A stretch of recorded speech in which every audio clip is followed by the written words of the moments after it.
Houve uma época em que a igreja segurava uma aguda espada de dois gumes, a palavra de Deus, e com ela guerreava poderosamente contra os poderes do inferno.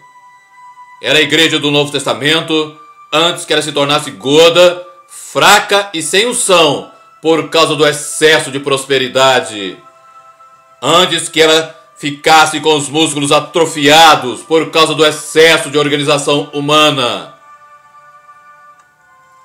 A igreja primitiva, a igreja de Atos, não tinha e muito menos escrevia artigos de fé, ou seja, doutrinas humanas, que os membros obrigatoriamente deveriam cumprir. Ela vivia unicamente pela fé no seu Senhor. Ela não era uma organização, e muito menos uma empresa como ocorre hoje, mas era um organismo vivo que caminhava os mesmos caminhos do seu Senhor. Os apóstolos e os cristãos do Novo Testamento só tinham um plano: depender do Espírito Santo e seguir todas as suas orientações e acatar também todas as suas advertências.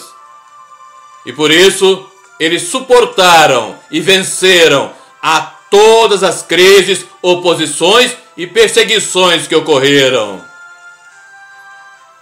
Os líderes nunca negligenciavam e nem abandonavam a oração e a palavra, como vemos em Atos capítulo 6, versículo 4, que diz o seguinte: mas nós perseveraremos na oração e no ministério da palavra. Os apóstolos tinham a convicção de que a oração e o ministério da palavra eram a ocupação máxima de todo dirigente cristão. Basta lermos o livro de Atos que observaremos as inúmeras referências à oração. Os apóstolos eram um exemplo de vida que deviam ser imitados, pois eles mesmos imitavam a Cristo. A primeira carta aos Coríntios, capítulo 11, versículo 1, nos diz o seguinte: é Paulo falando: sede meus imitadores, como também eu sou de Cristo. Os cristãos do Novo Testamento não faziam concessões ao pecado, não tinham alianças com o mundo e muito menos se casavam com ele. E com as suas atitudes contra os padrões do mundo, eles o viraram de cabeça para baixo. Eles eram sinônimo de poder e de coragem, pois tinham a mesma trajetória de vida de Jesus. E assim, eles entendiam e viviam o que as Sagradas Escrituras dizem quando afirmam que o reino de Deus não é comida nem bebida, mas justiça, paz e alegria no Espírito Santo, pois os seus valores eram espirituais e não materiais, como nós vemos agora na grande maioria das igrejas que se dizem cristãs. A igreja de Atos cumpria literalmente a função da igreja, fazendo todas as coisas para a glória de Deus, como nos ensina a primeira carta de Paulo aos Coríntios, capítulo 10, versículo 31.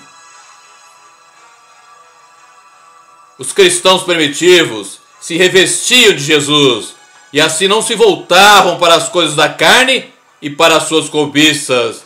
Eles não se voltavam nem para as coisas da carne e nem para as suas cobiças. Eles perseveravam no verdadeiro evangelho de Jesus. Eles perseveravam na comunhão, na oração. Eles viviam um profundo temor a Deus e viviam de forma simples, íntegra e santa. Hoje, o nosso modo de viver é profundamente incompatível com o que afirmamos ser. É profundamente incompatível com a fé que dizemos ter. E por isso, o Senhor tem para nós hoje a mesma advertência que Ele deu aos fariseus no Evangelho de Lucas, capítulo 16, versículo 15, quando Ele disse: Vós sois o que vós sois os que vos justificais a vós mesmos diante dos homens. Mas Deus conhece o vosso coração, porque o que entre os homens é elevado, perante Deus é abominação. Nós estamos vivendo uma época que é uma das mais obscuras e terríveis de toda a história do cristianismo. Não se engane, a época atual é uma das mais obscuras, é uma das mais terríveis de toda a história do cristianismo. É uma época muito parecida com o período final da chamada Idade das Trevas, antes da Reforma Protestante de 1517, quando Martinho Lutero afixou as suas 95 teses na porta da igreja de Wittenberg. Antes da Reforma, a igreja estava mergulhada numa profunda decadência espiritual e voltada somente para as riquezas materiais. Havia uma promiscuidade, uma imoralidade, uma iniquidade impressionante.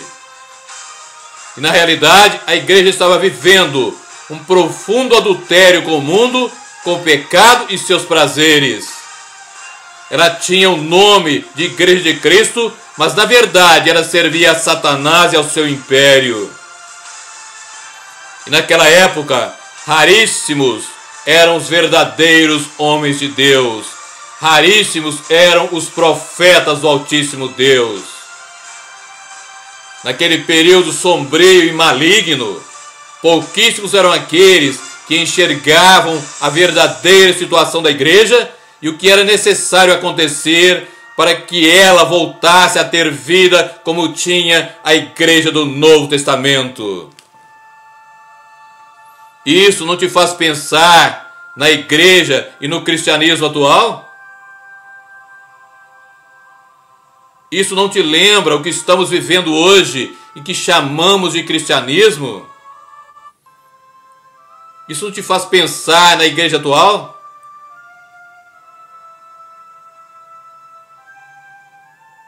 Naquela época, foi necessária uma intervenção pessoal de Deus com a reforma protestante por causa da imensa iniquidade reinante em todos os níveis da igreja e, consequentemente, também entre os cristãos. Hoje, da mesma maneira, se faz necessária uma profunda reforma espiritual, um profundo avivamento espiritual em toda a igreja cristã. Um avivamento, uma reforma dirigida dos céus.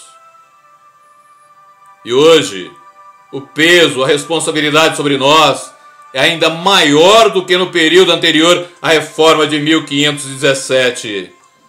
Pois a reforma protestante já ocorreu há mais ou menos 500 anos, quando o Senhor abriu os nossos olhos espirituais para retornarmos às origens da sua mensagem e da sua palavra.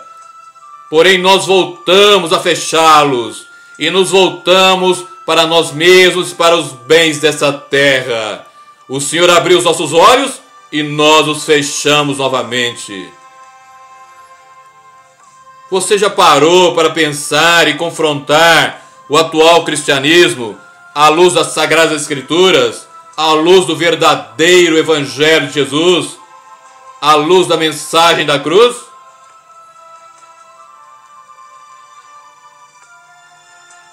A igreja atual compete com o mundo, fazendo marketing com o Evangelho de Jesus, como se ele fosse um produto de venda. E para vender bem o seu produto, a igreja atual dilui o Evangelho, oferecendo o que é agradável ao homem. Pois na mentalidade da grande maioria de pastores e pregadores atuais, o Evangelho deve produzir entretenimento, deve divertir e agradar ao homem para atraí-lo. Mesmo que para isso cometam heresias terríveis e se tornem malditos por pregarem outro Evangelho, como nos ensina a carta aos Gálatas, capítulo 1, versículos 8 e 9. Porém, o escândalo da cruz, a mensagem do Evangelho de Jesus, permanece o mesmo, imutável. e ele não pode nem nunca será objeto de compra e venda. Ele é inegociável e eterno.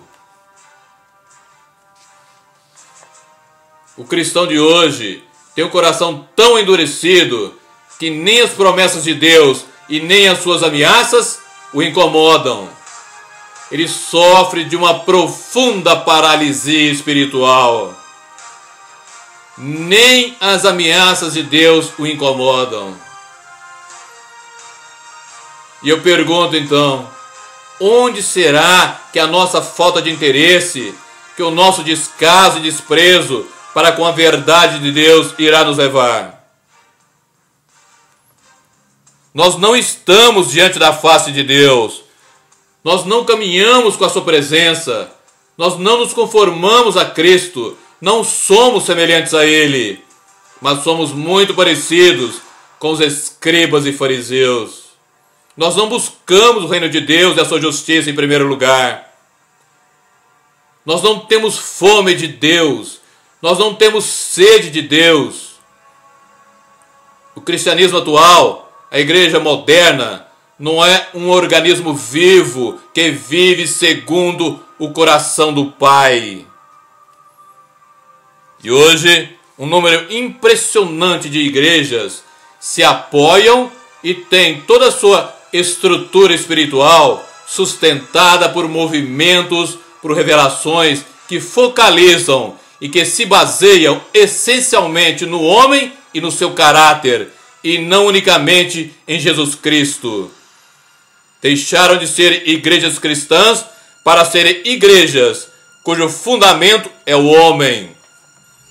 E a palavra de Deus nos dá uma séria advertência contra isto. Primeira carta de Paulo aos Coríntios, capítulo 3, versículo 11. Porque ninguém pode pôr outro fundamento além do que já está posto, o qual é Jesus Cristo. E denominações inteiras têm se desviado do caminho cristão original, tão bem definido e vivido pelos apóstolos e pela igreja de Atos. Na igreja atual, cada um fica confortável com seus pecados, pois quase não há arrependimento e nem convicção de pecados. E os pastores e pregadores estão fascinados e seduzidos pelo púlpito. Estão fascinados e seduzidos pelo louvor e pela glória dos homens. Estão contaminados pelo orgulho, pela soberba e creem que são mais do que vasos de barro e creem que são mais do que pó. A cobiça da carne, a cobiça dos olhos, a soberba da vida tem dirigido os atuais planos e projetos da maioria das igrejas de hoje. Infelizmente. E os cristãos hoje, em sua grande maioria, estão fascinados, encantados e seduzidos pela beleza do pecado. Estão maravilhados com o que o dinheiro pode adquirir. Vivem apaixonados pelo mundo. Somente o que podem ver com os olhos da carne interessa. A beleza física e a sensualidade que ela carrega é o que mais prevalece. E o céu não pode ser alcançado pela carne.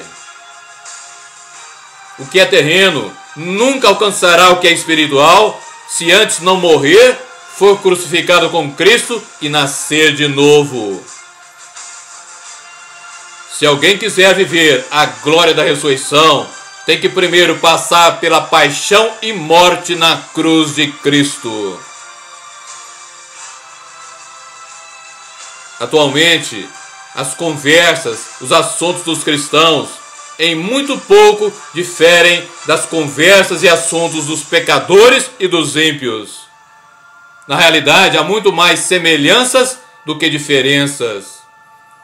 Eles adoram falar sobre os assuntos e coisas inúteis, sobre jogos, adoram falar mal dos outros, fazer mexericos e até contar histórias torpes e obscenas.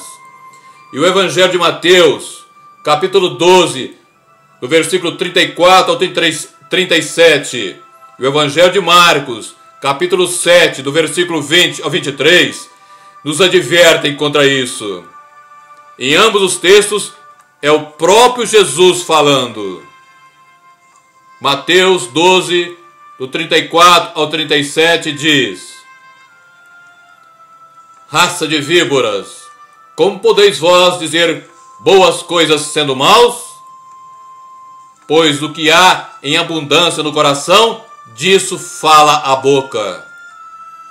O homem bom tira boas coisas do seu bom tesouro, e o homem mau do seu mau tesouro tira coisas más. Mas eu vos digo que de toda palavra ociosa que os homens disserem, hão de dar conta no dia do juízo.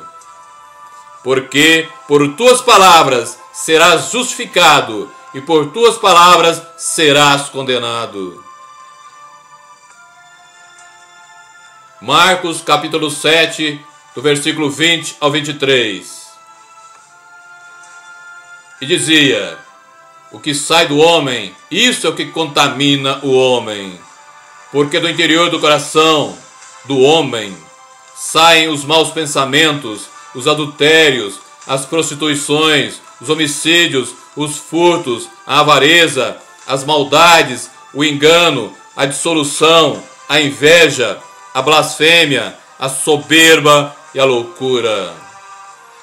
Todos estes males procedem de dentro e contaminam o homem. Realmente, os cristãos de hoje não têm os olhos, a boca, as mãos e os pés puros e santos, pois seus olhos veem coisas más, suas bocas falam palavras torpes e até imorais, as suas mãos tocam em coisas imundas, e seus pés caminham por locais impróprios. E assim vivem uma profunda prostituição espiritual e inúmeras vezes até a prostituição física. Não desejam desesperadamente a santidade, mas amam o mundanismo. E a santidade deve ser o propósito maior de todo verdadeiro cristão. E sem santidade, ninguém verá o Senhor, como afirma a carta aos Hebreus, capítulo 12, versículo 14. E hoje, por mais triste que seja, a verdade é que é a moral de uma sociedade pervertida e ímpia é que tem prevalecido no meio cristão e até dentro da maioria das igrejas. E a nossa condenação é porque sabemos como o Senhor quer que vivamos e não vivemos. Somos incapazes de viver como a palavra de Deus, como ela nos ordena, mas somos tremendamente eficazes e abundantes em nossas desculpas. E a grande maioria dos cristãos de hoje conhece a Deus e a sua palavra somente de ouvir falar. Conhece somente o que alguém falou. Ele não vai à fonte, ele não vai à palavra, ele não ora como devia. Então, o seu conhecimento de Deus é muito fraco e falho. O conhecimento do cristão atual de Deus e da sua palavra é tremendamente fraco e falho. E eu novamente pergunto: como pode alguém que se diz filho de Deus não o conhecer e ser realmente seu filho? E na maioria das igrejas atuais prevalece ou o ritualismo ou o sensacionalismo. Onde o ritualismo prevalece, as pessoas saem vazias da mesma forma que entraram. E onde o sensacionalismo impera, a irritação aumenta e as pessoas permanecem vazias da mesma forma. Raríssimas são as igrejas onde a viva palavra do Deus vivo e verdadeiro é ministrada na unção do Espírito Santo. E é somente nestas que as pessoas saem realmente alimentadas. Um ímpio, há alguns anos, escreveu o seguinte: preste atenção nisso. A igreja está morrendo sob os seus próprios pés. E se isso é verdade, o que parece realmente ser, a razão é que a igreja não está vivendo de joelhos. A igreja atual é uma igreja que não ora. E no Evangelho de Lucas, capítulo 18, versículos 1 ao 8, o Senhor nos dá um mandamento sobre o dever de orar sempre e nunca desfalecer. E na primeira carta aos Tessalonicenses, capítulo 5, versículo 17, o apóstolo Paulo reafirma o que Jesus já havia ordenado, dizendo: orai sem cessar. Um outro incrédulo disse o seguinte, novamente preste muita atenção nisso: se Deus não julgar o pecado do Brasil e de várias outras nações que se dizem cristãs, ele terá que pedir desculpas a Sodoma e Gomorra. Realmente são palavras terríveis e assustadoras, porém são absolutamente verdadeiras. A nossa escala de valores necessita passar urgentemente por uma mudança radical. Precisamos julgar a nós mesmos antes de comparecermos diante do tribunal de Deus para sermos julgados. É preciso que façamos isso antes de sermos julgados no tribunal de Deus. E que ninguém se engane. A vida de qualquer verdadeiro cristão é uma batalha contínua. Somente uma visão errada e distorcida do que é uma vida santificada é que faz alguém crer que a vida cristã verdadeira é um viver tranquilo nessa terra. A vida mais santificada que já houve foi a de Jesus. E a sua vida foi tranquila? Aquele que prega a filosofia da estrada fácil para o verdadeiro cristão se acomodou ao mundo ou não conhece a palavra de Deus, ou as duas coisas. Ou se acomodou ao mundo ou não conhece a palavra de Deus, ou as duas coisas. Precisamos rejeitar as distrações, mortificar os nossos membros que estão sobre a terra, a prostituição, a impureza, o apetite desordenado, a sensualidade e a avareza, que é idolatria. Precisamos mortificar também o orgulho, a soberba, a autopiedade, o egoísmo e todos os sentimentos semelhantes e nos encher todos os dias com o Espírito Santo, como nos ensina a carta aos Efésios, capítulo 5, versículo 18. Só assim será possível cumprir o nosso soberano chamado como a Igreja do Deus vivo. Nunca nos esquecendo que cristianismo é uma guerra contínua contra os poderes do inferno. Cristianismo é uma guerra contínua contra os poderes do inferno. Amém e amém.